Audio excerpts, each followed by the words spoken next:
Maintenant, je vais vous répondre en français. Vous avez dit, si on avait une stratégie, qu'est-ce qu'on compte faire, comment amener ce changement, quels sont, vous avez dit, des progrès ou petits progrès que nous avons réalisés, qu'est-ce qu'on peut attendre encore comme progrès plus décisif. Évidemment, dans tout ce qu'on fait, il y a une stratégie. Il y a une stratégie adaptée aux circonstances, adaptée aux moyens.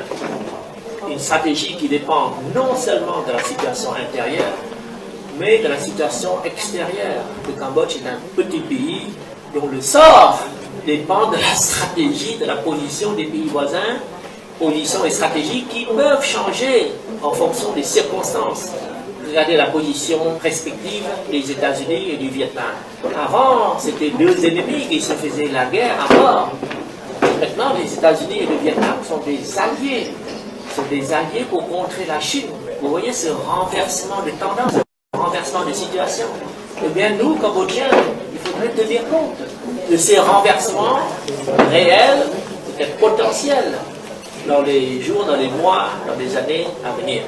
Le but de notre action est un changement démocratique. Ça trace le cadre. C'est un changement pacifique et démocratique.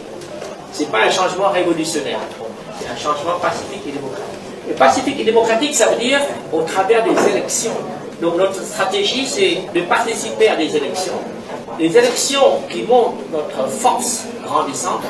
Et il faut s'assurer que ces élections soient honnêtes, soient de plus en plus honnêtes et acceptables. Dans ces circonstances-là, regardez comment nous avons opéré. Au tout début, j'étais seul. J'étais seul député à l'Assemblée nationale qui comporte 120 membres. Qui comportait maintenant 123 membres. 1 sur 120, c'est pas beaucoup. Alors, quels sont les petits progrès que vous avez mentionnés, que nous avons pu réaliser? De 1 député, première élection après la formation du premier parti d'opposition parlementaire. Donc, créer le premier parti d'opposition parlementaire dans ce contexte-là, c'est pas facile. Et nous avons été pionniers dans beaucoup de domaines. J'ai mené la première manifestation de rue. J'ai aidé à créer le premier syndicat libre, syndicat ouvrier. J'ai aidé à organiser la première grève ouvrière. J'ai mené les premières négociations directes entre syndicats libres et le patronat et le gouvernement. J'ai créé le premier journal d'opposition. Et j'ai créé le premier parti d'opposition parlementaire.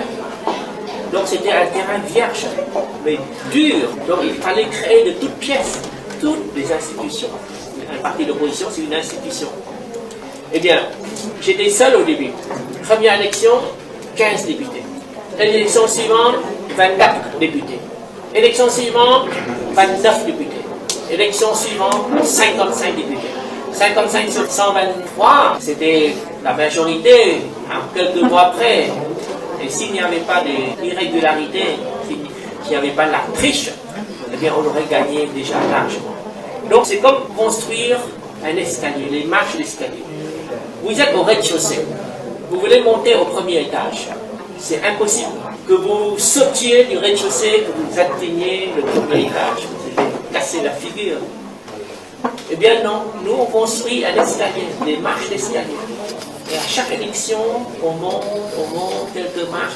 Ce sont des petits progrès, certes, mais c'est des progrès difficiles à obtenir, mais c'est des progrès significatifs.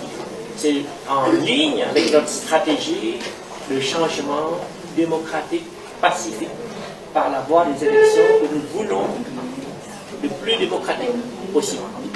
Donc on poursuit. Mais durant cette stratégie, on est au seuil du pouvoir. Hun Sen, il a décidé de changer le jeu démocratique. Donc, sachant que nous allons gagner le jeu démocratique, Hun Sen a changé le jeu démocratique. Je ne joue plus. Il ne veut plus, il le fait ouvertement, il dissout le seul parti d'opposition parlementaire qui puisse gagner, il est dissous. Et il organise des élections où l'opposition n'est plus représentée. Donc il y a un changement de cadre, Ce n'est plus le cadre démocratique. Donc il faudrait que nous adaptions notre stratégie. Dans un cadre démocratique, on a une stratégie. Dans un cadre qui n'est plus démocratique, y a une autre stratégie.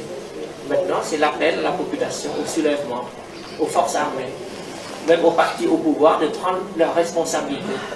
Parce que Hun Sen ne joue plus le jeu démocratique, il joue un jeu dangereux, ça sur le plan national. Et sur le plan international, il joue un jeu dangereux. Il s'allie avec la Chine.